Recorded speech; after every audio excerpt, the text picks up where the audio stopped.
കർത്താവ് നമ്മെ അനുഗ്രഹിക്കട്ടെ. നമ്മൾ ചിന്തിച്ചു വന്നത് യോനയുടെ പുസ്തകത്തിൽ നിന്നാണ്.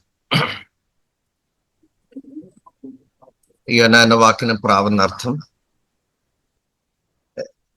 അസീരിയൻ ഭരണത്തിൽ ഇരിക്കുന്ന ജനതയുടെ ഒരു രാഷ്ട്രത്തിന്റെ വീണ്ടെടുപ്പിന് വേണ്ടി ഒരു രാജ്യത്തിന്റെ മുഴുവൻ ന്യായവിധിയിൽ നിന്നുള്ള ഒരു വിടുതലിന്റെ മെസ്സേജാണ് ദൈവം തമ്പുരാൻ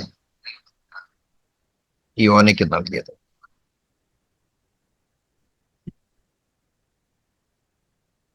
പക്ഷേ യോന ദൂത് കേൾക്കുന്ന ആളാണ്, പക്ഷേ ദൂത് അനുസരിക്കുന്ന ആളല്ല. എന്താ കാര്യം? ദൈവത്തിന്റെ ഇഷ്ടവും തന്റെ ഇഷ്ടവുമായിട്ട് അങ്ങോട്ട് താതാത്മ്യപ്പെട്ടു പോകുന്നില്ല. ഈ ദൈവം നമ്മളോട് സംസാരിക്കുന്ന എല്ലാ കാര്യവും നമുക്ക് ഇഷ്ടപ്പെടണമെന്ന് നിർബന്ധമൊന്നുമില്ല. അറിഞ്ഞ എത്രയോ ദൈവഹിതത്തിൽ നമ്മൾ ഓടി വിളിക്കാറുണ്ട്. തന്നെ വിളിച്ചതൊരു മിഷണറി ആയിട്ട് പോകാനാ, പക്ഷെ പെട്ടെന്ന് നേരം വെളുത്തപ്പോഴേക്കും മൈൻഡ് സെറ്റ് മാറി ടൂറിസ്റ്റ് ആയിട്ട് ആളങ്ങ് പോയി.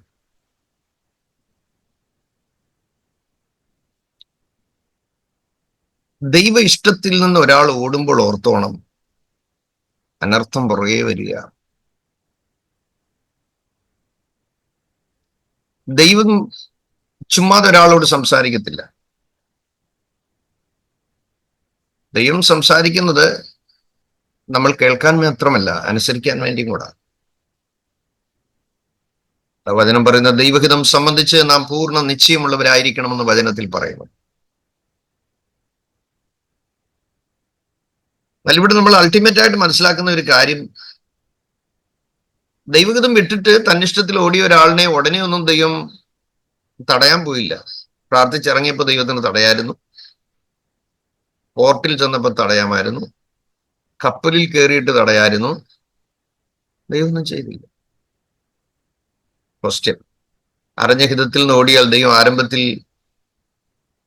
ഒന്നും ചെയ്യാത്തത് കൊണ്ട് ഇത് ദൈവഹിതമെന്ന് ചിന്തിച്ചു പോകുന്ന ആളുകളുമില്ലേ?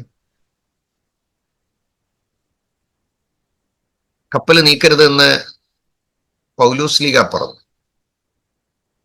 കാരണം മുന്നിൽ അനർത്ഥത്തെ കണ്ടോണ്ടാ പറഞ്ഞു. പക്ഷേ കപ്പലുടമയുടെയും മാലുമിയുടെയും വാക്ക് വിശ്വസിച്ചങ്ങ് പോയി. തുടക്കം എത്ര നല്ലതായിരുന്നു, മന്ദമാരുതനടിക്കിയാൽ കാര്യം സാധിച്ചു പോയി എന്നവർക്ക് തോന്നിയെന്നായിരുന്നു. എന്നാൽ ഇളം കാറ്റിന് ഗർഭം ധരിച്ചിരുന്ന ഒരു കൊടുങ്കാറ്റ് അവരുടെ പുറകിൽ ഉണ്ടായിരുന്നു എന്നുള്ളത് പിന്നീട് അറിഞ്ഞു. നാം എപ്പോഴും ദൈവത്തിന്റെ ഇഷ്ടം സംബന്ധിച്ച് നിശ്ചയം പ്രാപിക്കും. ആരംഭം കയ്പെന്ന് തോന്നിയാലും അത് നമ്മുടെ ജീവിതത്തിൽ ഒരിക്കലും തിന്മയ്ക്ക് വരികയില്ല സഹോദരങ്ങളെ. അത് നന്മയ്ക്കായിട്ടെ മാത്രം തീരത്തും. തിരിച്ചറിഞ്ഞ ദൈവ ഇഷ്ടത്തിൽ നിന്നും ഓടി ഒളിച്ച വാത്സല്യ തോമാച്ചൻ ഓർപ്പിച്ച പോലെ രണ്ട് ദിശയിലേക്കാണ് യാത്ര. അഥവാ ദൈവ ഇഷ്ടം പറഞ്ഞ ദിശയിൽ നിന്ന് മാറി ഓപ്പോസിറ്റ് സൈഡിലേക്ക് താൻ പോവുകയാണ്.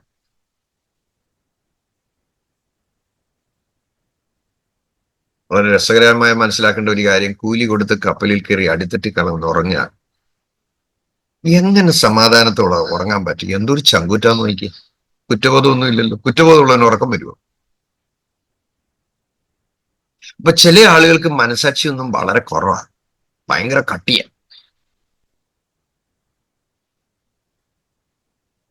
എന്തുകൊണ്ടാ യോന ഉറങ്ങി? യോനയ്ക്കറിയാം അട്ടി വന്നാലും ഉറക്കത്തിലങ്ങ് പോവാല്ലോ. ദൈവത്തിന്റെ മനോഭാവത്തിലേക്ക് യോനയ്ക്ക് വരാൻ പറ്റിയില്ല. അസീറിയൻ ഗവൺമെന്റിന്റെ ഭരണത്തെ സംബന്ധിച്ച് പഠിച്ചാൽ അന്നത്തെ കാലത്ത് ക്രൂരമായ ശിക്ഷാ നടപടികൾ ആ രാഷ്ട്രം ചെയ്തിരുന്നു. മനുഷ്യരെയൊക്കെ തോലുരിച്ചൊക്കെ കൊല്ലും. അപ്പൊ ഈ ക്രൂരന്മാരായ ആളുകൾ എന്തിനാ ഈ ഭൂമി ജീവിച്ചിരിക്കുന്നത്? ദൈവം അവരെ തട്ടുന്നതാണ് നല്ലത്. ഞാൻ പോയി പ്രസംഗിക്കും, ദൈവം ദീർഘക്ഷമയുള്ളവനാ, ദൈവം ക്ഷമിക്കുകയും ചെയ്യും. പിന്നെ ദൂത് പറഞ്ഞ് നടന്നുമില്ല, പിന്നെ എനിക്ക് ഡിമാൻഡും ഇല്ല, ആളുകളെ മീറ്റിങ്ങിന് വിളിക്കത്തുമില്ല, കാശും കിട്ടുകയില്ല, പോകുന്ന വണ്ടിക്കൂലി പോലും കിട്ടാതെ തിരിച്ചു വരും. എന്തൊക്കെ ചിന്താഗതികളായിരിക്കും അല്ലെ? കമന്ന് വീണ കാച്ചക്രം എന്ന് പറഞ്ഞ പോലെയുള്ള ചിന്താഗതിയിലേക്ക് അനേകം ആളുകൾ നീങ്ങിയാണ്. വത്സല സഹോദരങ്ങളെ, നാം മിനിസ്ട്രിക്ക് വേണ്ടി വിളിക്കപ്പെട്ട് നമ്മുടെ ബെനിഫിറ്റിന് വേണ്ടിയല്ല. നാം മറുവശം നന്മയുണ്ടായില്ലേ? പടചേർത്തവനെ പ്രസാദിപ്പിക്കുകയാണ്. യാതൊരു പടയാളിയും തന്റെ ജീവന കാര്യങ്ങളിൽ ഇടപെടുന്നില്ല. പട്ടാളക്കാര് റേഷന് വേണ്ടിയോ യൂണിഫോമിന് വേണ്ടിയോ ഷൂവിന് വേണ്ടിയോ ഒന്നും യുദ്ധം ചെയ്യുന്നതായിട്ടോ സമരം ചെയ്യുന്നതായിട്ടോ നിങ്ങൾ കണ്ടിട്ടുണ്ടോ? God is faithful always. ഇപ്പൊ ഫൈനലായിട്ടുള്ള ഇഷ്ടം നടന്നത് എവിടെയാ? ദൈവ ഇഷ്ടം തന്നെയാ. അപ്പൊ നമ്മൾ എങ്ങനെ കറങ്ങിപ്പോയാലും കുറച്ച് അടി മേടിച്ചിട്ട്, പ്രിയ സോണി പറഞ്ഞ ചില കാര്യങ്ങൾ ഞാൻ ശ്രദ്ധിക്കായിരുന്നു. എനിക്ക് ആവശ്യത്തിന് കിട്ടി, ഞാനിനി പോരുന്നു. സന്തോഷത്തോടെയാണ് അപ്പന്റെ ആ ശിക്ഷയെ ആ മകൾ സ്വീകരിച്ചത്. അതാണ് മോളെ ആവശ്യം. അപ്പന്റെ ശിക്ഷ ഒരു തലോടലായി, നീതിമാന്റെ ശാസന തലക്കെണ്ണയാണ്. അവൻ നമ്മെ ശിക്ഷിക്കുന്നില്ലെങ്കിൽ കൗലീടന്മാരായിപ്പോയി. ഇസ്രായേൽ മക്കളോടുള്ള ബന്ധത്തിൽ ദൈവം പറയുമ്പോൾ ഇങ്ങനെയാ പറയുന്നത്: ഒരു പിതാവ് തന്റെ മകനെ സ്നേഹിച്ച് ശിക്ഷിച്ച് വളർത്തുന്നതുപോലെ വളർത്തും. ചെറിയ മിസ്റ്റേക്കിനും കർത്താവിന്റെ ശാസനയും ശിക്ഷണവും നമുക്കുണ്ടെങ്കിൽ എത്രയും നല്ലതാണ്. ദൈവത്തിന്റെ മനോഭാവം എന്താ? ദൈവം ക്ഷമിക്കാൻ തയ്യാറാണ്. ആലോചന കേട്ടെടുക്കുന്നവൻ തിരിച്ചു വരാൻ മനസ്സുണ്ടെങ്കിൽ അനർത്ഥം ഒഴിവാക്കാൻ ദൈവത്തിന് ഇഷ്ടമാണ്. What A merciful God! ഇത്രയും ക്രൂരത ചെയ്യുമ്പോഴും അവരെ നശിപ്പിക്കാൻ ദൈവത്തിന് മനസ്സില്ലെന്നുള്ളതാണ്.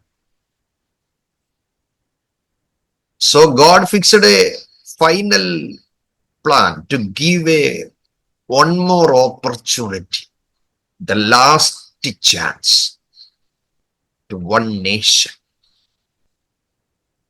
ദൈവയുടെ സെൻസസ് എടുത്ത് വെച്ചിരിക്കുകയാണല്ലോ. 1,20,000 ചില്ലുവാനം മീൻസ് കൺസീവ്ഡ് ആയിട്ട് കുഞ്ഞുങ്ങളെയും കൂടെ കൗണ്ട് ചെയ്തായി പറയുന്നത്. ഓർത്തിരുന്നോണം മെസ്സേജ് പറയുമ്പോ കേട്ടോ. പിന്നെ മൃഗത്തെ കുറിച്ച് ദൈവത്തിന് കൺസേൺ ഉണ്ട്.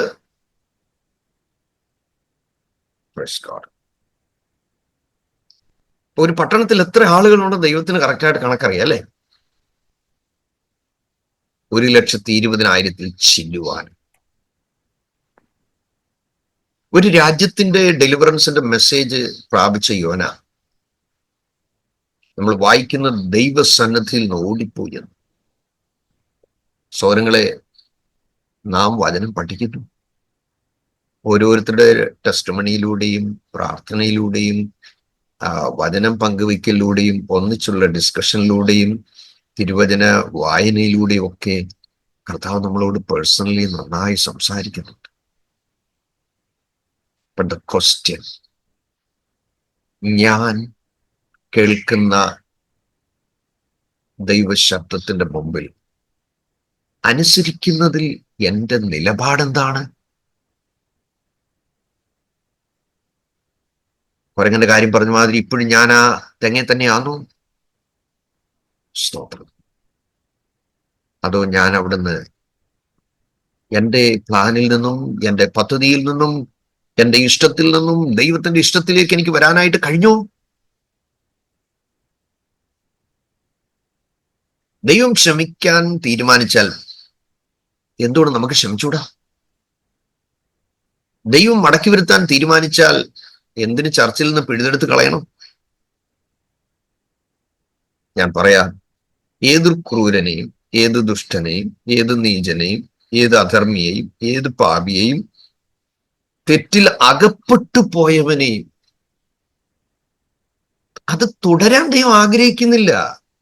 God is always waiting. തിരിച്ചു വരാൻ ആഗ്രഹിക്കുക. നിങ്ങളുടെ കുഞ്ഞുങ്ങൾ തെറ്റിപ്പോയാ തിരിച്ചു വരാൻ ആഗ്രഹിക്കില്ലേ? മനസ്സ് മുറിയുമ്പോൾ ഹൃദയത്തിൽ നിന്ന് ജനിക്കാതിരുന്നെങ്കിൽ കൊള്ളാമായിരുന്നു എന്ന് പറയും. ശാപവാക്കുകൾ പറയും. എൻ്റെ ഭാഷയിൽ പറഞ്ഞാല് എന്നേക്കാൾ എത്ര 1000 മടങ്ങ് നിങ്ങൾ നല്ല വേദവിദ്യാർത്ഥികളാണെന്ന് ചിന്തിച്ചിട്ടുണ്ടോ? എൻ്റെ കുഞ്ഞുങ്ങൾ പോകുന്ന പ്ലെയിൻ കത്തിപ്പോണെന്ന് പ്രാർത്ഥിച്ചിട്ടുണ്ടായിരുന്നു. കാരണം എൻ്റെ പദ്ധതിയിൽ നിന്നും എൻ്റെ ആ ദൈവഹിതത്തിന്റെ ബില്ലിൽ നിന്നും അവരുടെ യങ് ഏജിൽ മാറിപ്പോയപ്പോൾ എനിക്കതൊന്നും ഉൾക്കൊള്ളാൻ പറ്റിയില്ല. എൻ്റെ ഹൃദയം മുറിഞ്ഞുപോയി, തകർന്നുപോയി. പക്ഷെ മടങ്ങി വരേണ്ടത് ഞാനായിരുന്നെന്നും അവരെ മടക്കി വരുത്തേണ്ടതിന് ദൈവം കുറിച്ചു വെച്ച കാലത്തിന് വേണ്ടി ക്ഷമയോടെ ഇരിക്കണമെന്നൊന്നുമുള്ള ബോധം എനിക്കില്ലാതെ പോയി. പല പഠനങ്ങൾക്കൊക്കെ ഞാൻ വിധേയനായി കഴിഞ്ഞപ്പോൾ, പല റിസർച്ചുകൾക്ക് വിധേയനായി കഴിഞ്ഞപ്പോൾ എനിക്ക് മനസ്സിലായി മിസ്റ്റേക്ക് എന്റേതാണ്, വീഴ്ച പറ്റിയത് എന്റെ ഭാഗത്താണ്. എങ്ങനെ പിള്ളേരെ വളർത്തണം എന്നറിയത്തില്ല, എങ്ങനെ കൊച്ചുങ്ങളോട് സംസാരിക്കണം എന്നറിയത്തില്ല, അവരുടെ മുറിവ് മനസ്സിലാക്കാൻ കഴിഞ്ഞില്ല, അവരെ അണ്ടർസ്റ്റാൻഡ് ചെയ്യാൻ കഴിഞ്ഞില്ല. കുറ്റങ്ങൾ ഞാൻ സ്വയം ഏറ്റെടുത്ത് കരയാൻ തുടങ്ങി. അവർക്ക് വേണ്ടി ഞാൻ തിരിച്ചു വരാൻ തുടങ്ങി.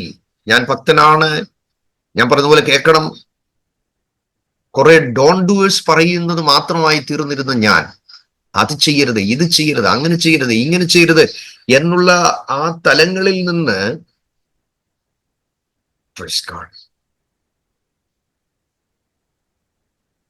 ദൈവസന്നിധിയിലേക്ക് ഞാൻ തിരിച്ചു വരാൻ തുടങ്ങിയപ്പോഴാണ് എനിക്ക് മനസ്സിലായത്, മറക്കൾ നടക്കുന്നുണ്ട്, പ്രവചനം നടക്കുന്നുണ്ട്, വെളിപ്പാട് നടക്കുന്നുണ്ട്, രോഗശാന്തി നടക്കുന്നുണ്ട്, ഒത്തിരി കാര്യങ്ങളെല്ലാം മിനിസ്ട്രിയിൽ അപ്പോഴും നടക്കുന്നുണ്ട്. പക്ഷേ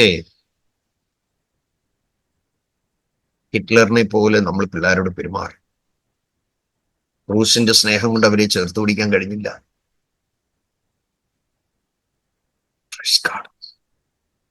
ദൈവത്തിന്റെ മനോഭാവത്തിലേക്ക് നമ്മുടെ മനോഭാവം മാറുകയും ദൈവത്തിന്റെ ഭാവത്തിലേക്ക് നമ്മുടെ ഭാവം മാറുകയും ചെയ്തു കഴിഞ്ഞപ്പോൾ മാറ്റങ്ങൾ കാണാൻ തുടങ്ങി. ദൈവത്തിന്റെ സന്ദർശനം കാണാൻ തുടങ്ങി. ശപിച്ച വാക്കുകൾ മാറ്റി അനുഗ്രഹിക്കാൻ തുടങ്ങി. പറഞ്ഞ വാക്കുകളെ കുറിച്ച് അനുദപിച്ച് ഏറ്റുപറയാൻ തുടങ്ങി. 2 കുഞ്ഞുങ്ങളോടും അവർ ദൈവഹിതത്തിൽ നിന്ന് അന്യപ്പെട്ട് ജീവിക്കുമ്പോൾ തന്നെ അവരോട് സോറി പറയാൻ തുടങ്ങി. നിങ്ങൾ മനസ്സിലാക്കുന്നുണ്ടോ വേദവിദ്യാർത്ഥികളെ? നമ്മൾ എപ്പോഴും വചനം വായിക്കുന്നുകൊണ്ടും ആത്മാവിൽ ആരാധിക്കുന്നുകൊണ്ടും ശുശ്രൂഷകൾ ചെയ്യുന്നത് കൊണ്ടും നമ്മൾ തികഞ്ഞ ആത്മീയരാണ് എന്ന ബോധം നമ്മെ ഭരിക്കരുത്. നമ്മുടെ മിസ്റ്റേക്കുകൾ കണ്ടുപിടിക്കുന്ന കാര്യത്തിൽ നമ്മൾ മുൻപന്തിയിൽ നിൽക്കണം. നമ്മുടെ പ്രസംഗത്തിന്റെ ഒഴുപ്പോ ദൂതിന്റെ നിവൃത്തിയോ പ്രാർത്ഥനയാൽ നടക്കുന്ന രോഗശാന്തിയുടെ വിടുതലോ അതൊക്കെ അത് ദൈവനീതിയുടെ ഭാഗമായിട്ട് നടക്കുന്നതാ. ഷാജി മാത്യുവിന്റെ പ്രത്യേക കൃപ കൊണ്ടൊന്നും നടക്കുന്നതല്ല. ദൈവം വിശ്വസ്തൻ. നമ്മളോട് ഓരോരുത്തരോടും ദൈവം വിശ്വസ്തൻ. അവിടെ നമ്മുടെ ജീവിതം ദൈവത്തിനെ ശരിയാക്കാനായിട്ടുള്ള ശ്രമം നമ്മൾ ചെയ്യാതെ പോകുമ്പോൾ ജീവിതം ശരിയാക്കാനുള്ള സ്ഥലത്തേക്ക് നമ്മളെ ദൈവം പോസ്റ്റ് ചെയ്യും. ഇച്ചിരി ഭയങ്കര കട്ടിയുള്ള ട്രെയിനിങ് ആയി. സ്തോത്രം. പ്രിയ സോണി ഇപ്പോൾ എക്സസൈസ് ഒക്കെ പാപമാണോ അല്ലയോ എന്നൊന്നും എനിക്ക് അറിഞ്ഞുകൂടാ എന്ന് പറഞ്ഞ ഭാഗം ഞാൻ നോട്ട് ചെയ്യാതിരുന്നില്ല. ബോഡി എക്സസൈസ് ഈസ് ബെനിഫിഷ്യൽ ആണ് കേട്ടോ. 1 തിമോത്തി 4:8 വായിച്ചാട്ടെ. 1 തിമോത്തിയോസ് 4:8.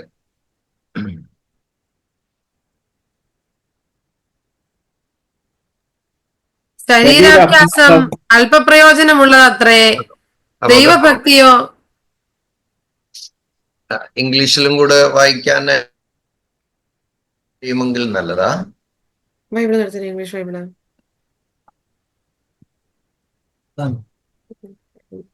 ഇതിനകത്ത് പാട കണ്ടുപിടിക്കാം.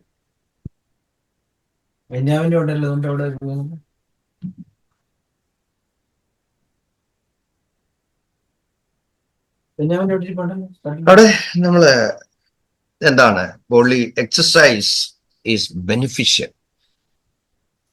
അപ്പൊ അത് ശരീരാഭ്യാസം അല്പം നല്ലതാ. നിങ്ങളുടെ ശരീരമൊക്കെ ഒന്ന് പ്രോപ്പറായിട്ട് പോകാനായിട്ട് എക്സസൈസ് ചെയ്യുന്നതും അല്ലെങ്കിൽ ജിമ്മിൽ പോകുന്നതും ഒക്കെ അത്യാവശ്യം സൗകര്യമുള്ളവരൊക്കെ പോകുന്നതും നല്ലതാ. It's not sin. പിന്നെ സോണി മെസ്സേ പറഞ്ഞൊരു കാര്യം, കാറ്റ് പിശാചടിച്ചാന്നോ ദൈവം അടിച്ചാന്നോ എന്നൊക്കെ ചോദിച്ചു. ദൈവം അയച്ച കാറ്റ്, ദൈവം കൽപ്പിച്ചിട്ട് ഒരു കൊടുങ്കാറ്റടിക്കുകയാണ്. ദൈവം കൽപ്പിച്ചിട്ട് മത്സ്യം വരികയാണ്. മനസ്സിലാകുന്നുണ്ടോ? അപ്പൊ ദൈവം കൽപ്പിച്ചിട്ട് കാറ്റൊന്നും അടിക്കാൻ തുടങ്ങി. ദൈവത്തിന്റെ മേഴ്സി നോക്കണേ, ആ കപ്പൽ മുങ്ങിയില്ല. ഈ ദൈവം ഒരാളെ പുറത്തെടുക്കാൻ ആഗ്രഹിച്ചാൽ അവൻ നിൽക്കുന്നിടത്തെല്ലാം ഇച്ചിരി ഒലച്ചിലുകളൊക്കെ ഉണ്ടാവും. അവരാ പൊഴിച്ചു പോയി.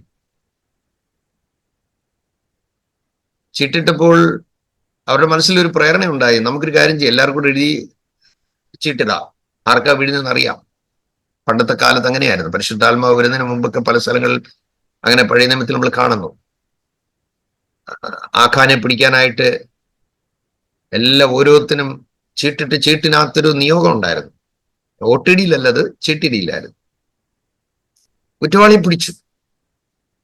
ചോദിക്കും, നീ ആരാ, എവിടുന്ന് വരിക, ഏത് ജാതിക്കാരനാ? കാര്യമൊക്കെ തിരക്കിയപ്പോ പുള്ളി പറഞ്ഞു. നിങ്ങൾ ശ്രദ്ധിക്കണേ, കടൽ അപ്പോഴും ഇളകുക, കാറ്റടിച്ചുകൊണ്ടിരിക്കുക, സാധനമൊക്കെ ഒത്തിരി വേസ്റ്റായി, ധനനഷ്ടമൊക്കെ ഉണ്ടായി. യോന അവരോട് പറയാണ്, ഇത് പിന്നെ നമ്മൾ തർക്കിച്ചും കാര്യച്ചും വായിച്ചിട്ടൊന്നും കാര്യമില്ല. കാറ്റടങ്ങണമെങ്കിൽ ഒരു കാര്യമേ ഉള്ളൂ, നിങ്ങൾ എന്ത് ചെയ്യണം, എന്നെ എടുത്ത് ഞാൻ കടലിൽ ചാടിക്കോളാന്നാണ് പുള്ളി പറയുന്നത്. അപ്പൊ ചാടിയാൽ ആത്മഹത്യയാവും, എടുത്തിട്ടാൽ രക്തസാക്ഷിയാവും.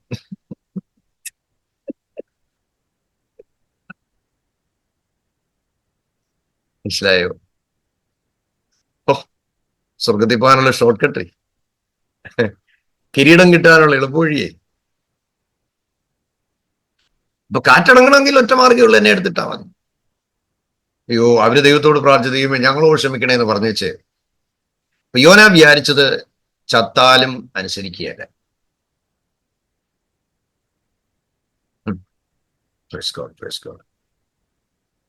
ഒരിക്കൽ എന്നൊക്കെ ഒരു 10 വർഷത്തിന് മുമ്പാന്ന് തോന്നുന്നു, ഒരിക്കൽ മോൻ ഞങ്ങളിങ്ങനെ പ്രാർത്ഥന നടന്നുകൊണ്ടിരുന്നപ്പം ഇച്ചിരി സഫറിങ്സിലൂടെ ഒക്കെ ഞാൻ മിനിസ്റ്റർ ചെയ്യുന്ന ഒരു ടഫ് ടൈം.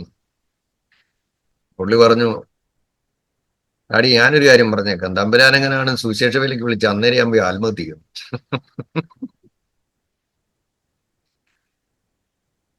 ഇപ്പൊ അവൻ പറയുന്നത് ഇതാണ് ഏറ്റവും ഭാഗ്യം. റിയലൈസ് ചെയ്യാൻ ടൈം എടുത്തു. സ്തോത്രം. അപ്പൊ മരിച്ചാലും ഞാൻ പോത്തില്ല. ദൈവം പറഞ്ഞത് എന്താ, ദൈവം തീരുമാനിച്ച് നീ പോണ്ട, ഞാൻ നിന്നെ കൊണ്ടുപോകോളാം. അപ്പൊ താൻ വീണതോടുകൂടി എന്തായാലും എനിക്ക് സ്വർഗത്തിലങ്ങ് പോവുകയും ചെയ്യാം, മറ്റവന്മാർ അതവിടെ തീരുകയും ചെയ്തു. ഈ ഒരു കാര്യം കാണാം, ദൈവം കണ്ടവൻ എവിടെ ഇറങ്ങിയാലും പൊക്കിയെടുത്ത് മുകൾ തട്ടി കൊണ്ടുവരും. അടവും സൂത്രവും കൊണ്ടൊന്നും ദൈവസന്നിധിയിൽ നിന്ന് ദൈവം കണ്ടവൻ ഓടാൻ പറ്റുകയില്ല. ദൈവത്തിന്റെ ഒരു പരിപാടിയെ എത്ര ഭയങ്കരമാണെന്ന് നോക്കി. ഇത്രയും ആട്ടമുണ്ടായിട്ടും അവൻ ഉണർന്നോ? നിങ്ങൾ പറ, അവനെ ഉണർത്തിയതല്ലയോ?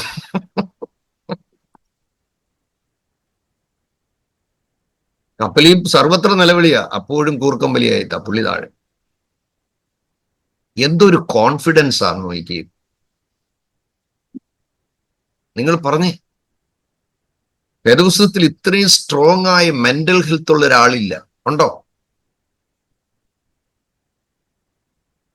ഞാൻ പറയാം, ഈ കപ്പലിന്റെ ആട്ടത്തെ കുറിച്ച് മനസ്സിലാക്കണം. ഞാൻ ഹർഷവർദ്ധന, നൻകോറി, നിക്കോബാർ എന്നീ കപ്പലുകൾ പോണ്ട്. 12 നിലയുള്ള കപ്പലാണ്. നിങ്ങളുടെ കൈ, ഞാൻ പറയുന്നൊരു എക്സസൈസ് കാണിക്കണം. ഇങ്ങനെ മുകളിലോട്ട് വെച്ചേ. യെസ്, ഇത് അടിത്തട്ട, ഇത് മുകളിലുള്ള 5ാമത്തെ നിലയാണെന്ന് വിചാരിക്കുക. എന്തുകൊണ്ട് യോന അടിത്തട്ടിൽ പോയി? കാശുള്ള കക്ഷിയാ. മേളിൽ ഇരുന്നാൽ ഈ കാറ്റ് വരുമ്പോൾ നിങ്ങളുടെ ഈ മുട്ടും നോക്കണം, ഒരു പ്രാവശ്യം ആട്ടുമ്പോ പിന്നെ മേളിലത്തെ കൈ നോക്കണം. നോക്കിയേ, ഏതാ കൂടുതൽ ആടുന്നത്? മുകൾ ഭാഗം, ഫിംഗറിന്റെ ഭാഗമാ. ആ മുട്ടിന്റെ ഭാഗം എത്ര ആടുന്നുണ്ട്? കുറച്ച് എന്ന് പറഞ്ഞാൽ അടിയിൽ കിടക്കുന്നവൻ ഊഞ്ഞാലാടി സന്തോഷിക്കുന്നു, മേളിൽ കിടക്കുന്നവന്റെ കൊടല് വായി വരും. മനസ്സിലാകുന്നു? അപ്പൊ അദ്ദേഹം വളരെ പ്രിപ്പയർഡ് ആയിരുന്നു. അടി പുറേ വന്നാലും അതിലും എൻജോയ് ചെയ്യണം. മനസ്സിലായോ?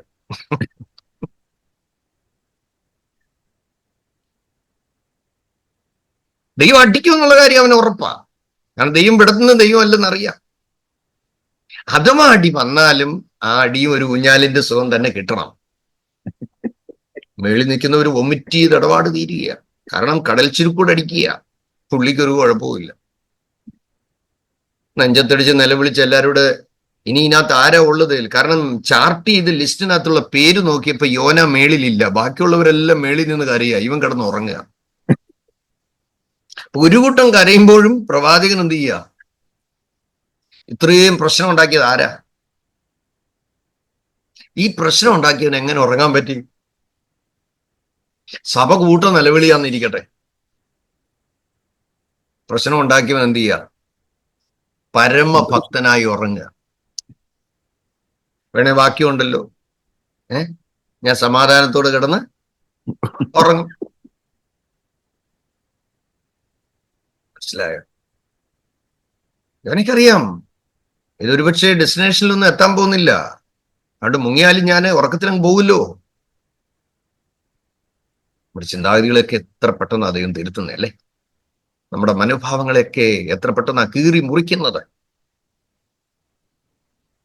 എടുത്തിട്ടപ്പോൾ കടൽ ശാന്തമായി, ആളുകൾ ദൈവത്തെ ഭയപ്പെട്ടു. നോക്കിയേ, പ്രവാചകൻ ദൂതുള്ളവൻ അനുസരണക്കേട് കാണിച്ചപ്പോഴും ആ അനുസരണക്കേടിൽ ആണെങ്കിലും നടന്ന ദൈവത്തിന്റെ കാറ്റും ഈ പ്രശ്നങ്ങളും എല്ലാം കണ്ടിട്ട് യോനായുടെ ദൈവത്തിന് ഒരു നേർച്ചയൊക്കെ തീർന്ന് അവരെല്ലാം രക്ഷിക്കപ്പെട്ടിട്ട് അവര് പോകും.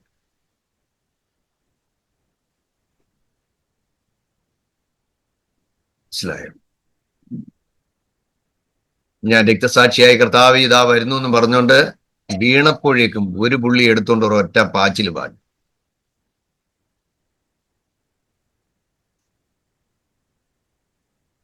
ഒന്നാം അധ്യായത്തിലെ പ്രാർത്ഥനയുണ്ട്, രണ്ടാം അധ്യായത്തിൽ മത്സ്യത്തിന്റെ വയറ്റിലുള്ള പ്രാർത്ഥനയുണ്ട്, മൂന്നാം അധ്യായത്തിൽ പ്രാർത്ഥനയുണ്ട്, നാലാം അധ്യായത്തിൽ പ്രാർത്ഥനയുണ്ട്. അവിടെ എല്ലാം പ്രാർത്ഥനകളുണ്ട്. സ്തോത്രം.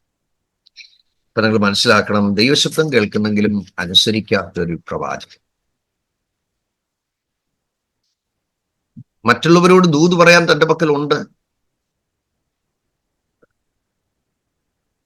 പക്ഷേ സഹോദരങ്ങളെ ഞാൻ താഴ്മയോട് പറയട്ടെ, എത്രയോ ജീവിതങ്ങളുടെ വിടുതലിന് വേണ്ടിയുള്ള മെസ്സേജുകൾ പരിശുദ്ധാത്മാവ് നമ്മുടെ കയ്യിൽ തന്നിരിക്കുന്നു.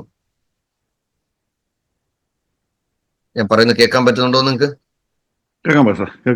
കേൾക്കാം. പക്ഷേ നാം അരുളപ്പാട് പ്രാപിച്ചെടുത്ത് നിന്നാൽ വിടിവിക്കപ്പെടേണ്ടവർ എങ്ങനെ വിടിവിക്കപ്പെടും?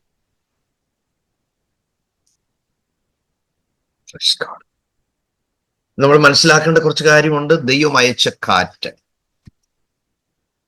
ഒന്ന്, ദൈവം കൽപ്പിച്ച കാറ്റ്, ദൈവം കൽപ്പിച്ച മത്സ്യം, ദൈവം കൽപ്പിച്ച പുഴു, ദൈവം കൽപ്പിച്ച വൃക്ഷം, ദൈവം കൽപ്പിച്ച ഉഷ്ണക്കാറ്റ്. സോണി, കാറ്റ് പിശാച് കൊണ്ടുവന്നല്ല കേട്ടോ, ദൈവം അയച്ചതാണ് കേട്ടോ. മെസ്സേജ് ഓർത്തോണേ. ചോദ്യം, കാറ്റ് ദൈവത്തെ അനുസരിക്കുന്നു, പ്രവാചകൻ അനുസരിച്ചില്ല അല്ലേ? റിപ്പീറ്റ് ചെയ്തു. ദൈവം കൽപ്പിച്ച് കാറ്റ്, ദൈവം കൽപ്പിച്ച മത്സ്യം, ദൈവം കൽപ്പിച്ച പുഴു, ദൈവം കൽപ്പിച്ച വൃക്ഷം, ദൈവം കൽപ്പിച്ച ഉഷ്ണക്കാറ്റ്. ദൈവം ഒരു മഹാമത്സ്യത്തെ കൽപ്പിച്ചിട്ട് യോനെ വിഴുങ്ങിക്കളഞ്ഞു. ചോദ്യം, മത്സ്യത്തിന് ദൈവശബ്ദം കേൾക്കാൻ പറ്റുമോ? കാറ്റിന് ദൈവശബ്ദം കേൾക്കാൻ പറ്റുമോ? തന്റെ വചനം അനുഷ്ഠിക്കുന്ന കൊടുങ്കാറ്റും എന്ന് നമ്മൾ വായിക്കും. യോന മരിക്കുന്നുമില്ല, മീനും ഫാസ്റ്റിങ്. മീൻ അടങ്ങിയിരിക്കുന്ന ജീവിയല്ലല്ലോ, ആട്ടിക്കൊണ്ടിരിക്കും. ഉറക്കമെല്ലാം പോയി, ഉറക്കമൊക്കെ എടുത്തു കളഞ്ഞു. അവസാനം പ്രാർത്ഥിക്കാത്തവൻ അതിന്റെ നടുവിൽ. രണ്ടാം അധ്യായത്തിലെ പ്രാർത്ഥന കള്ളപ്രാർത്ഥനയാണ് നമുക്ക് മനസ്സിലാക്കാം. കാരണം ജാതികളും വിദ്യാമൂർത്തികളായതിനെ ഭജിക്കുന്നു, ഞാനോ നിന്നെ ഇവിടെ സ്തുതിക്കുന്നു. മര്യാദയ്ക്ക് വീട്ടിലിരുന്ന് സ്തുതിച്ചാൽ പോരായിരുന്നു. കടലിന്റെ അടിത്തട്ടി മത്സ്യത്തിന്റെ ദുർഗന്ധത്തിൽ കിടന്ന് പ്രാർത്ഥിക്കേണ്ട ആവശ്യം ഉണ്ടായിരുന്നോ സത്യത്തിൽ? അപ്പൊ പ്രാർത്ഥിക്കാത്തവനെ കൊണ്ട് പ്രാർത്ഥിപ്പിക്കും ദൈവം അല്ലേ? മെസ്സേജ് മനസ്സിലാകുന്നുണ്ടോ? Yes, Pastor. Yes. അപ്പം യോനയും ഫാസ്റ്റിങ്ങില്ല, പുള്ളിക്കൊന്നും കിട്ടുന്നുമില്ല, ശ്വസിക്കുന്ന മുഴുവൻ ദുർഗന്ധമാണ്. പാപത്തിന്റെ ഭയാനകത മനസ്സിലാക്കാൻ ദൈവത്തിന്റെ പൂട്ടിനകത്ത് ഊരാൻ പറ്റുകയില്ല മക്കളെ. ദൈവത്തിന്റെ വെട്ടിനകത്ത് വീണാൽ മാർഗം ഒന്നേ ഉള്ളൂ, അനുസരിക്കുക. വിഴുങ്ങാൻ കൽപ്പിച്ച മത്സ്യത്തിന് ഛർദിക്കാനുള്ള ദൂത് കിട്ടുന്നിടം വരെ അതിനകത്ത് കിടക്കും. പിടി കിട്ടുന്നുണ്ടോ? അപ്പൊ നിന്നെ പാകപ്പെടുത്തുന്നിടം വരെ ഇവൻ ഒമിറ്റ് ചെയ്യത്തില്ല. അപ്പൊ ഈ ഓവർ ഹീറ്റിനകത്ത് കിടന്ന് വേവുക. ആദ്യമൊക്കെ പുറുപുറുപ്പും ചെറുപുറുപ്പും ഒക്കെ ആണെങ്കിലും ആളിന് മനസ്സിലായി വെളച്ചിലൊന്നും നടക്കുകയില്ല. നാടൻ ഭാഷ പറഞ്ഞാൽ ഗുണപ്പെട്ടതിലേ പറ്റത്തുള്ളൂ. അടവ് ഒന്നും നടക്കത്തില്ല, തിരിച്ചു വന്നേ പറ്റത്തുള്ളൂ. അവസാനം തിരിച്ചറിഞ്ഞ ദൈവ ഇഷ്ടത്തിന് മുമ്പിൽ എന്ത് ചെയ്തു? സമർപ്പിച്ചു. സമർപ്പണം പക്കായാണെന്ന് കണ്ടപ്പോൾ ദൈവം മത്സ്യത്തോട് കൽപ്പിക്കുന്നു, അവനെ കരയ്ക്ക് ഛർദിച്ചു. വേദശാസ്ത്രികൾ പറയുന്നത് യോനായുടെ പിന്നീടുള്ള വരവ് കടലിൽ നിന്നാകയാൽ ഈ വാർത്ത ചെന്നെടുത്തൊക്കെയും ആളുകൾ പറയാൻ തുടങ്ങിയത് കരയിൽ നിന്ന് വന്ന് പറഞ്ഞ ഒരാളല്ല ഇത്, കടലിൽ നിന്ന് വന്നയാളാണ്. ഇത് അമാനുഷ്യമാണ്, ഇത് ദൈവത്താൽ സംഭവിച്ചതാണ്, ഇത് ആശ്ചര്യകരമാണ്, അതുകൊണ്ട് നമ്മൾ വിശ്വസിക്കണം എന്നൊരു തോട്ട് അതിന്റെ പുറകിൽ ഉണ്ടെന്നാണ് വേദശാസ്ത്രികൾ പറയുന്നത്. ഈ വലിയ ആത്മാർത്ഥതയൊന്നും ആ ദൂതിനകത്ത് നമ്മൾ പിന്നീട് കാണുന്നില്ല. ഒരു ദിവസത്തെ വഴി അങ്ങോട്ടും ഒരു ദിവസത്തെ വഴി ഇങ്ങോട്ടും ഒക്കെ നടന്നേച്ച് പറയുന്നു, നീ അടുത്ത ദിവസം എണ്ണി പറഞ്ഞു, 40 ദിവസത്തിനകം എന്തോ വരാൻ പോവാ, ഉന്മൂലനാശം വരാൻ പോവാ, അത്രേ പറയുന്നുള്ളൂ. ഈ കേട്ടവൻ വിവരം പറഞ്ഞ് കാര്യം രാജസന്നദ്ധിയിലെത്തിയപ്പോൾ രാജാവ് സിംഹാസനത്തിൽ നിന്ന് എഴുന്നേറ്റ് രട്ടുടുത്ത് അനുദപിക്കാൻ തുടങ്ങി. ഒരു വിളംബരം പ്രഖ്യാപിച്ചു, ഈ രാജ്യത്ത് ഒറ്റ മനുഷ്യനൊന്നും കഴിച്ചേക്കരുത്, മൃഗങ്ങൾക്കും കൊടുത്തേക്കരുത്, വെള്ളവും കുടിക്കണ്ട, ആഹാരവും കഴിക്കണ്ട, ഉപവസിച്ചേ. നിങ്ങൾ ചിന്തിച്ചു നോക്കി, യോനയുടെ വിചാരങ്ങളെ മുഴുവൻ തകിടം മറിക്കുന്ന രീതിയിൽ ദൈവത്തിന്റെ മെസ്സേജ് അവിടെ എത്തിയപ്പോൾ കൊട്ടാരം മുതൽ കുടിലുരു വരെ ദൈവ ശബ്ദം അക്സെപ്റ്റ് ചെയ്യുന്ന ഏക സംഭവമാണ്. ഒരു രാഷ്ട്രം മുഴുവൻ ഒന്നിച്ചു ഉപവസിച്ച ഒരു സ്റ്റോറി ഇവിടെയാണ് നമ്മൾ കാണുന്നത്. എസ്തേറിന്റെ പുസ്തകം കഴിഞ്ഞ എസ്തേറിന്റെ പുസ്തകത്തിൽ ഇസ്രായേൽ ജനത മാത്രമാണ്. ഇവിടെ the whole nation they decided to take fasting and prayer even without water. നമ്മൾ കാണുന്നത് അവർ തങ്ങളുടെ ദുർമാർഗങ്ങളെ വിട്ടുതിരിഞ്ഞു എന്ന് പ്രവർത്തികളാൽ കണ്ടിട്ട്. മനസ്സിലായോ? കർത്താവ്, ഇനി ഞാൻ മോശമായ സൈറ്റിലൊന്നും കയറത്തില്ല, ഇനി അനാവശ്യമായതൊന്നും സെർച്ച് ചെയ്യത്തില്ല, ഇനി ദൈവഹിതമില്ലാത്ത പിക്ചറോ വീഡിയോസോ ഒന്നും കാണത്തില്ല എന്ന് ഉപവാസപ്രാർത്ഥനയിൽ ഒരു തീരുമാനമെടുത്ത് പോയേച്ച് മുമ്പ് കണ്ടതായ സൈറ്റുകളുടെ ആ ഒരു സെർച്ചിങ് എഞ്ചിനകത്ത് കിടക്കും. പിന്നെ നിങ്ങൾ എപ്പോഴേലും ഫോൺ തുറക്കുന്ന സമയത്ത് അത് ഡിക്റ്റേറ്റ് ചെയ്യും. കാരണം എന്താ? ആർട്ടിഫിഷ്യൽ ഇന്റലിജൻസ് അത് നിങ്ങൾക്ക് ഇഷ്ടമുള്ളത് എന്താണെന്ന് ഓൾറെഡി അത് ഫൈൻഡ് ചെയ്ത് കഴിഞ്ഞു. നിങ്ങൾ ദൈവത്തിനെ തീരുമാനമെടുത്താലും മറ്റേത് വന്ന് ഇങ്ങനെ ഡിക്റ്റേറ്റ് ചെയ്യും. So careful it. പിന്നെ നിങ്ങൾ സ്പിരിച്വൽ സെർച്ച് ചെയ്ത് കഴിഞ്ഞാൽ പിന്നെ അതേ വരിക. എപ്പോഴും ഓർത്തിരുന്നു, പ്രലോഭനങ്ങൾ, പരിശോധനകൾ നമ്മുടെ മുന്നിൽ വരുമ്പോൾ ദൈവത്തിൽ ആശ്രയിച്ചിട്ട് വന്ന കർത്താവേ സ്തോത്രം, എന്നെ വിളിച്ചിരിക്കുന്നത് വിശുദ്ധ വിളിയാണ്. വിശുദ്ധരും നിഷ്കളങ്കരുമായി തീരേണ്ടതിന് വേണ്ടിയാണ് കർത്താവിനെ വിളിച്ചിരിക്കുന്നത്. അതുകൊണ്ട് ആ സ്വർഗീയ വിളിക്കോഹരിക്കാരായുള്ളവർ എന്ന് പറഞ്ഞു. അപ്പോൾ യോനായ്ക്ക് മാറിയിരുന്ന് പട്ടണത്തിൽ എന്തോ അതിന് സംഭവിക്കാൻ പോകുന്നു, ദൂത് വല്ലതും നടക്കൂ.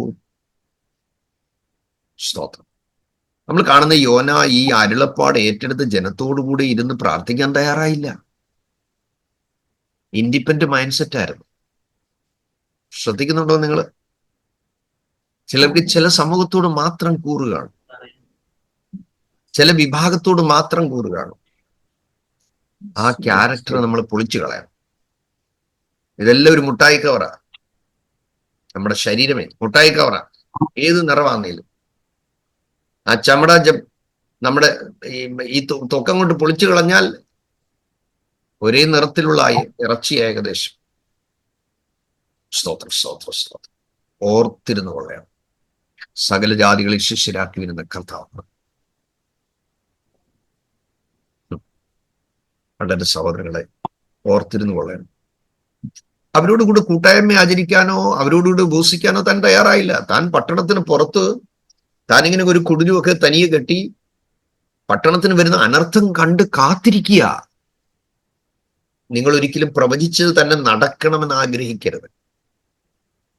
നിങ്ങൾ ഒരു ആലോചന പറഞ്ഞു, ആ ആലോചന ഏറ്റെടുത്തിട്ട് ജനം കരഞ്ഞ് ദൈവത്തിങ്കിലേക്ക് മടങ്ങി വന്നാൽ നിങ്ങൾ ഒരിക്കലും ഇങ്ങനെ ചിന്തിക്കരുത്, ദൈവമേ തട്ടിപ്പോകുന്നായിരുന്നു ദൂത്, തട്ടിപ്പോയില്ല, എന്റെ മിനിസ്ട്രി എങ്ങനെ എന്തായിത്തീരും. ഒരാൾ മരിച്ചിട്ടല്ല നമ്മൾ പ്രസിദ്ധരാകേണ്ടത് കേട്ടോ.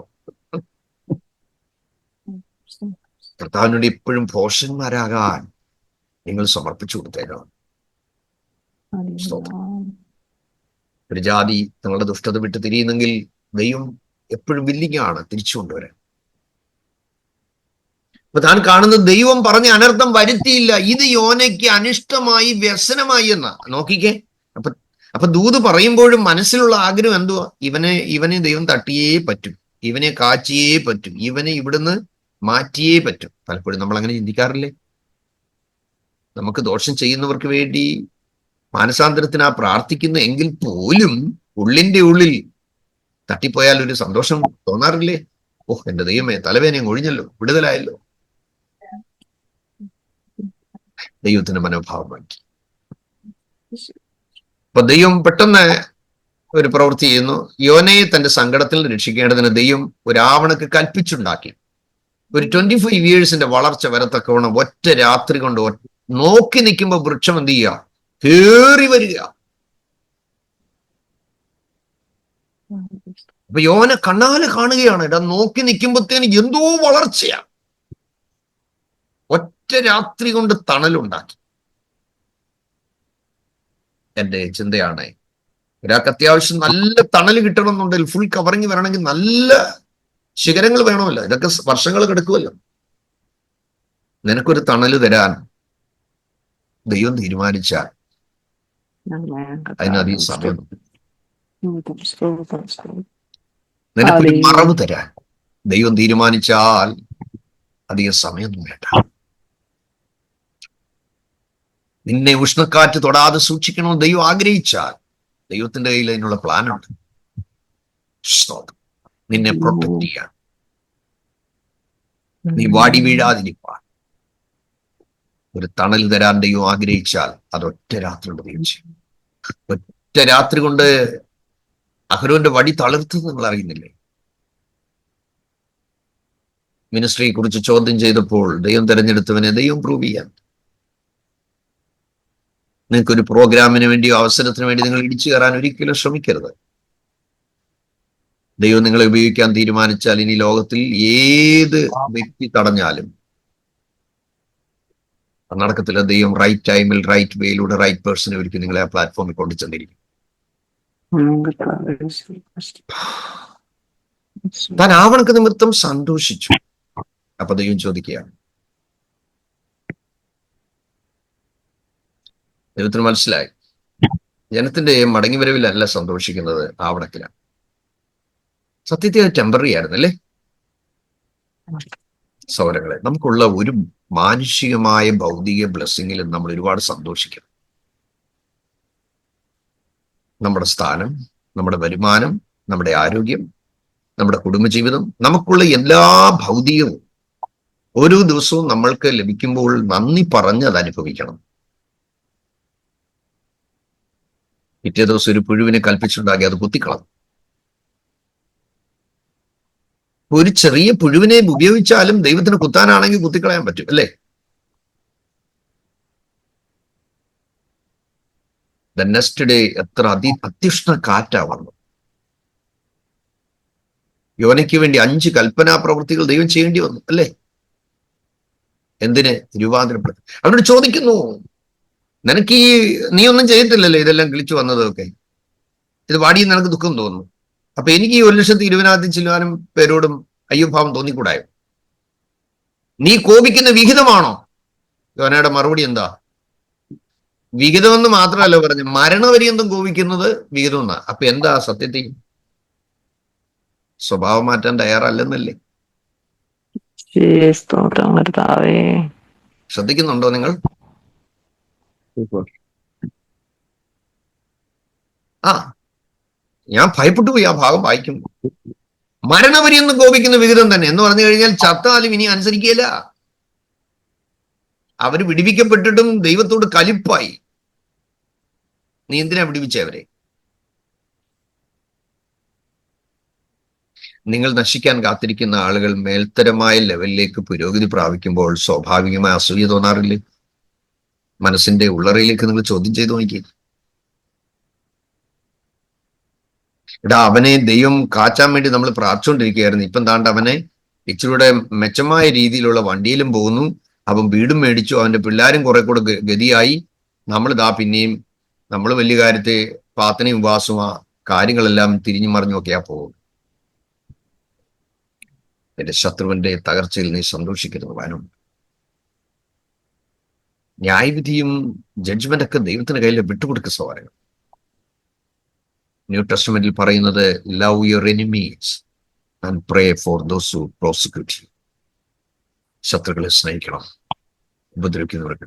നിങ്ങൾ ശ്രദ്ധിച്ചേ, 1,20,000 ചില്ലുവാനും ആളുകളുടെ വിടുതൽ ഒറ്റ ശുശ്രൂഷയിൽ നടന്നു. വിടുതലിന്റെ ശുശ്രൂഷ ചെയ്ത പ്രവാചകൻ സന്തോഷിച്ചോ ദുഃഖിച്ചോ? നിങ്ങൾ പറ. ദുഃഖിച്ചു. ദൈവത്തോട് കോപിച്ചു. ദുഃഖിച്ചു. എത്ര ഖേദകരമായ ഒരു കാര്യമാണല്ലേ? ആ ജനത്തോട് ഒരുമിച്ച് സന്തോഷിച്ചിരുന്നെങ്കിൽ രാജകൊട്ടാരത്തിൽ തനിക്ക് പോയി മാന്യത നേടാമായിരുന്നല്ലേ?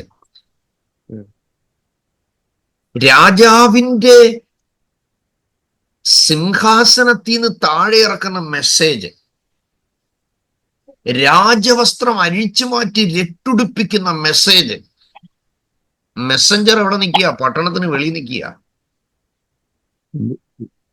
ക്വസ്റ്റ്യൻ, ഈ മെസ്സേജ് അവരെ ട്രാൻസ്ഫോം ചെയ്യാനുള്ള കാരണം എന്താ? സഹോദരങ്ങളെ, മെസ്സേജ് യോനയുടെ അല്ലായിരുന്നു, ദൈവത്തിന്റെ ആയിരുന്നു. 2-ാം അധ്യായം 2-ാം വാക്യത്തിൽ കാണുന്നത് എന്താണ്? ദൈവം യോനയോട് കൽപ്പിക്കുന്നു, ഞാൻ നിന്നോട് അരുളി ചെയ്ത പ്രസംഗം. ഓക്കെയാട്ടെ?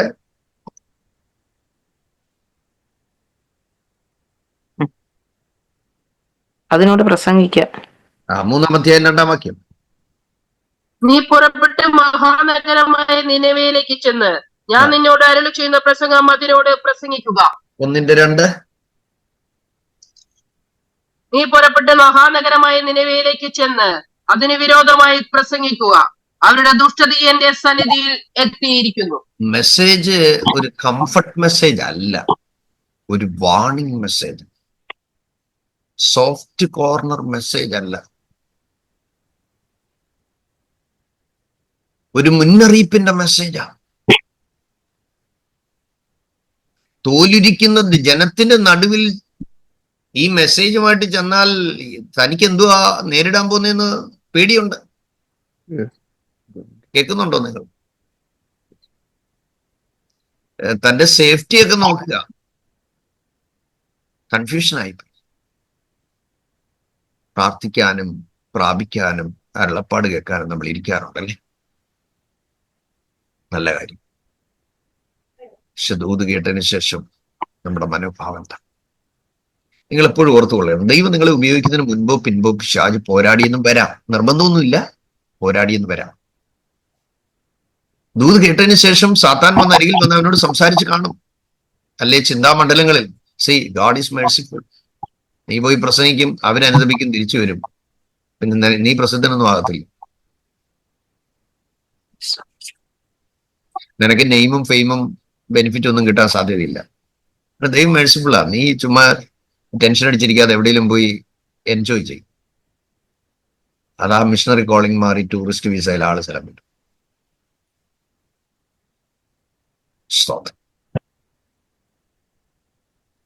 ഇതിൽ നിന്ന് മനസ്സിലാക്കേണ്ട ഒരു കാര്യം, ദൈവത്തിൽ നിന്ന് റിസീവ് ചെയ്യുന്ന മെസ്സേജിന് എവിടെയും പവറുണ്ട്. From the hut to palace, that message shaken that nation. Praise God. കുടില് മുതൽ കൊട്ടാരം വരെ ആ രാഷ്ട്രത്തെ പിടിച്ച് കുലുക്കുന്ന മെസ്സേജ് ആയിരുന്നു. ഈ എൻ ടൈമിൽ ഗ്രേറ്റ് വിഷൻ ഓൺലൈൻ സെമിനാരിയിൽ പഠിക്കുന്ന വേദവിദ്യാർത്ഥികളെ, പഠനം പൂർത്തീകരിക്കുമ്പോൾ നിങ്ങൾക്ക് ഫെയ്ത്ത് തിയോളജിക്കൽ സെമിനാരിയിൽ വന്ന് നിങ്ങൾക്ക് ഗ്രാജുവേറ്റ് ചെയ്യാൻ പറ്റും.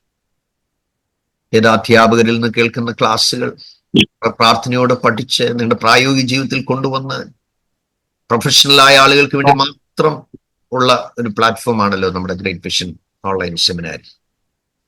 നിങ്ങൾ ഓർത്തിരിക്കണം, ദൈവത്തിൽ റിസീവ് ചെയ്യുന്ന മെസ്സേജ് അത് it's not an ordinary message, it's a dynamic message. That message will transform the nation. Oh hallelujah. കിങ്ങിനെ രൂപാന്തരപ്പെടുത്താൻ കഴിയുന്ന മെസ്സേജ് ആയിരുന്നു. ഓഫീസേഴ്സിനെ രൂപാന്തരപ്പെടുത്താൻ കഴിയുന്ന മെസ്സേജ്. എല്ലാ കാറ്റഗറിയിലും ഉള്ളവരെ ഫാസ്റ്റ് ചെയ്യാൻ നിർബന്ധിക്കുന്ന മെസ്സേജ്. അതിന്റെ കോൺസിക്വൻസ് മനസ്സിലാക്കുവാൻ അവരുടെ എല്ലാവരുടെയും ഉള്ളിൽ ഒരുപോലെ ദൈവം പരിവർത്തിച്ചു കാണും. അവർക്ക് മനസ്സിലായി, this is A hard time, this A tough time. ഈ കോൺസിക്വൻസിൽ നിന്ന് ഡെലിവറൻസ് വേണമെങ്കിൽ ഫാസ്റ്റിംഗ് നോർമൽ ഫാസ്റ്റിംഗിലല്ല, നമ്മുടെ പച്ചമലയാളത്തിൽ പറഞ്ഞ കഠിനമായ ഉപവാസം ആവശ്യമായിരുന്നു. രാജാവ് ആ മെസ്സേജിനെ അതുപോലെ അങ്ങ് റിസീവ് ചെയ്തു. താൻ ഫാസ്റ്റ് ചെയ്യാൻ തീരുമാനിച്ചു, തൻ്റെ രാജ്ഞിയും കുടുംബത്തിലുള്ളവരും ഫാസ്റ്റ് ചെയ്യാൻ തീരുമാനിച്ചു. ഡിക്ലെയർ ചെയ്തു, കുഞ്ഞുകുട്ടികൾക്കും മൃഗങ്ങൾക്കും ഒന്നിനും തുള്ളി വെള്ളം കൊടുക്കാതെ ഉപവസിക്കണം. നിങ്ങൾക്ക് വിശ്വസിക്കാൻ പറ്റുമോ? ദൈവം നിങ്ങളോട് അരുളി ചെയ്യുന്ന വചനം നിയോഗം കിട്ടിയ വ്യക്തികളോട്, കുടുംബങ്ങളോട്, സെൽ ഗ്രൂപ്പുകളോട്, ചർച്ചുകളോട്, രാജ്യങ്ങളോട്, മീഡിയ ഏതുമായിക്കട്ടെ, ദൈവം തരുന്ന അവസരം നിങ്ങളുടെ ആധരം തുറന്ന് നിങ്ങൾ ദൈവത്തിന്റെ അരുളപ്പാട് യഹോവ ഇപ്രകാരം അരുളി ചെയ്യുന്നു എന്ന് പറഞ്ഞുകൊണ്ട് നിങ്ങൾ പ്രസ്താവിക്കുമ്പോൾ, യിരെമ്യാവിനോട് പറഞ്ഞു, നീ കണ്ടത് ശരി തന്നെ, എന്റെ വചനത്തെ നിവർത്തിക്കേണ്ടതിന് ഞാൻ ജാഗരിച്ചു കൊള്ളും. എന്റെ വാത്സല്യ സഹോദരങ്ങളെ, പേര് നല്ലതാണ്, പ്രാവെന്ന്, പക്ഷെ സ്വഭാവം വ്യത്യസ്തമായിരുന്നു. പ്രവാചകനാണ്, ദൈവശബ്ദം കേൾക്കുന്നതാണ്, റെഡിമെയ്ഡ് പ്രസംഗമാ ദൈവം കൊടുത്തത്. ദൈവത്തിന് മനസ്സുണ്ടായിട്ടും തനിക്ക് മനസ്സില്ല. മത്സരിക്കുന്ന ഹൃദയം. 1,20,000 ചില്ലുവാനും ആളുകൾ വിശ്വാസത്തിൽ വന്നപ്പോഴത്തേന് ദൂത് പറഞ്ഞ ആൾ പിന്മാറ്റത്തിൽ. എഴുതി വെക്കണം, മനസ്സിലാവുന്നുണ്ടോ? ദൂത് പ്രാപിച്ചപ്പോഴും ആള് പിന്മാറ്റത്തിൽ പോയി. അടികിട്ടി മടങ്ങി വന്ന് ആ സ്ഥലത്ത് ദൈവം തമ്പുരാൻ ഉപയോഗിച്ച് ആ ജനം മുഴുവൻ ദൈവത്തിങ്കിലേക്ക് തിരിഞ്ഞിട്ടും ദൂത് പറഞ്ഞവൻ പറയാ, ഇനിയും ചാകുന്നിടം വരെ കോപിക്കും.